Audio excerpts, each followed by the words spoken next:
ebibbe tebyala naye Nameere alwanye n'okukusa obubbi bw'akalulu obuwanguzi bwe alwanye bwagamba bwe yatuukako alwanye okulaba nga abukukusa mukazi wattu era nga byayogera byonna biraga nti kituufu ye atidde akimanyi bulungi nnyo nti omusango tagenda guwangula akimanyi bulungi nnyo nti singa bamuyita mu kkooti this time biyinza okuba nga bizibu gy'ali era amaze okubeera nga atukakasa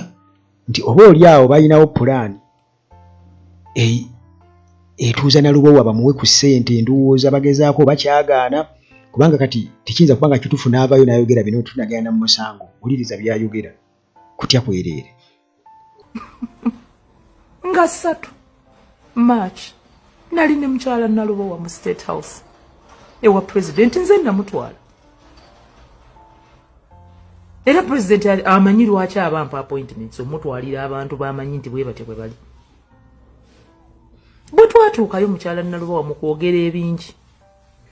kuba ekyo yakikonfensinga nti we NRM naye Nuupu yali agenze kufuna card soft landing which was obvious naye yagattako mu kwogera ebingi alage nti ddala ye we NRM ye Nalubowa yagattako n'abe NRM abamuwagira nga ne Bulige yakwali oyo chairman n'aboogera list era abamu president yatutta obudde n'abayita ne mu lukiiko olwo bo ne bajja nga bewana fo lukiiko president ye yatuyise yali yagenza obbayita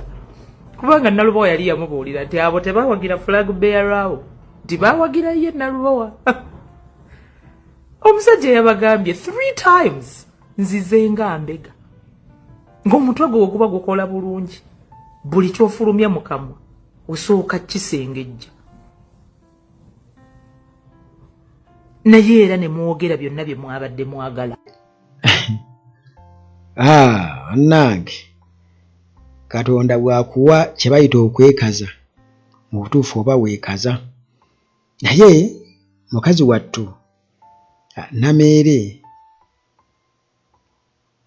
alabika ekintu kimutuddemu kubanga kati byagezako kudisclosinga byonna era birina kye bitulaga kubanga bwe kibanga ddala waliwo abawagira Nalubowa kitegeeza nti waliwo ekikyamu nti ne mu kampu ya Nalubowa waliwo abawagira Nameere kyalina osooka okwebuuza nti yes kale kubanga ekyo kyamuluma nnyo kuba nti nno aba NRM baawagira Nalubowa owa Nuupu ne baleka ye era ye n'alayira ndoza n'agenda wajja ne Museveni n'amusuubiza yamusuubiza biki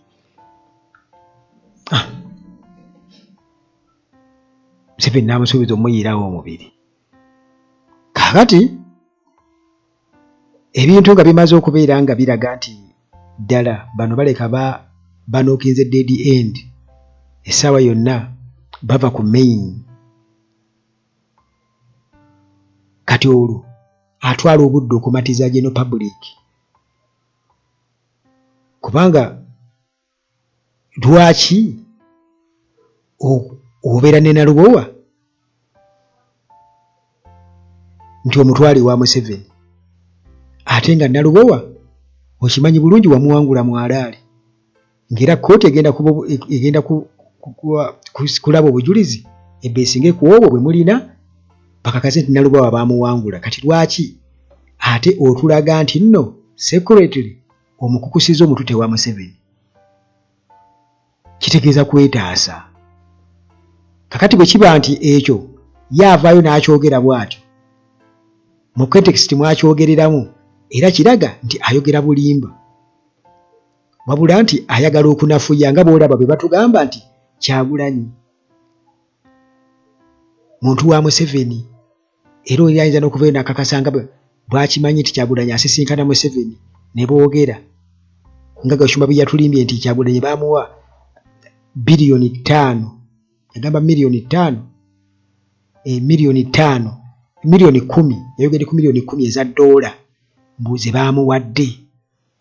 bwe bombi 3 ezo sente ntono nnyo ku gavumenti naye kwegamba okuwalirira ennyo n'otandika okubeera nga weekakaatika mu society nga society yeemaze okubeera ng'ekuwandula ekintu ekyo nti kati Nameere alabanga ali waggulu kubanga Museveni amuwadde amagye n'ebirala byonna ne ssente, naye njagala okukubuulira nti akaseera kagenda kutuuka Nameere nga talinaawo yadde ne influence mu bantu bawera 10 bwe twogera ku ratio ey'abantu abagala enkyukakyuka wano e Uganda n'abo abalowooza nti ebintu bitambula bulungi kati nga Nameere, kubanga bonna ekisooka babbi bagenda wali ssente. Kati who knows nti mu myaka egijja ssente ziribeerawa,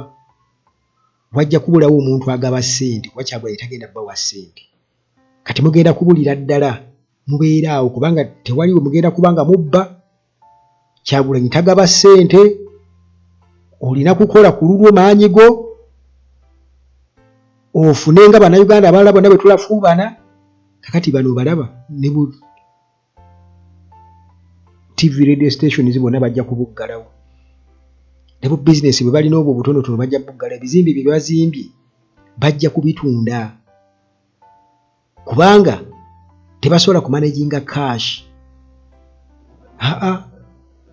Cash management tebamulina, basobola kubba bubbi, ssente za kubba bubbi, za kubawa buwi. Kiba kitegeeza nti n'ebyo bye bazimbye ku ttaka eritali lyabwe era bajja kwenda okwesanga nga either bigwedde mu kkooti emisango egy'obuli bw'enguzi, ettaka babba libbe ng'ekizimbe kirugenda kubanga wakiziba ku ttaka etali liryo, tolina kyapa, temulina ate we mugenda kubeera nga mufuna ssente ze mwamanyiira ezo ez'okulembeka obulembesi. Kigenda kubeera kirala nnyo. Kaseera buseera bannaffe bano bajja tuuka ekiseera nga bali bubi nnyo. Kati bwe tunuulira omukyala nga Nameere mu butuufu engeri gye yeekazaamu, engeri gye yeefuula omugezigezi ennyo, omanyi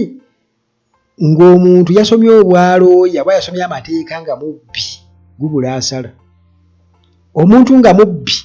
mu DNA ye ng'alimu obubbi, ng'alimu okwekaza, alimu obulimba, n'asoma amateeka n'asoma obwalooya, ate oyo aba mubbi nnyo, afuuka kirala, afuuka kizibu eri society, aba afuuse liability, aba tufuukidde ekizibu ekigenda okutwononera ssente, ekigenda okutwononera ebiseera, kubanga aba yeeyagaliza yekka buli kimu ayasikaza sayidi ye, newankubadde nga abantu balabira ddala kituufu nti gundi w'oyo abba. Kati Nameere ddala abantu balabira abba, ali ku bubbi, yeekaza bwekaza, naye omwana yeekaza n'olaba nga yeekalizza ddala. Kati kitegeeza nti oyo bw'abanga ddala amuwa amaanyi ye Museveni, kakakasa Museveni yeekaza,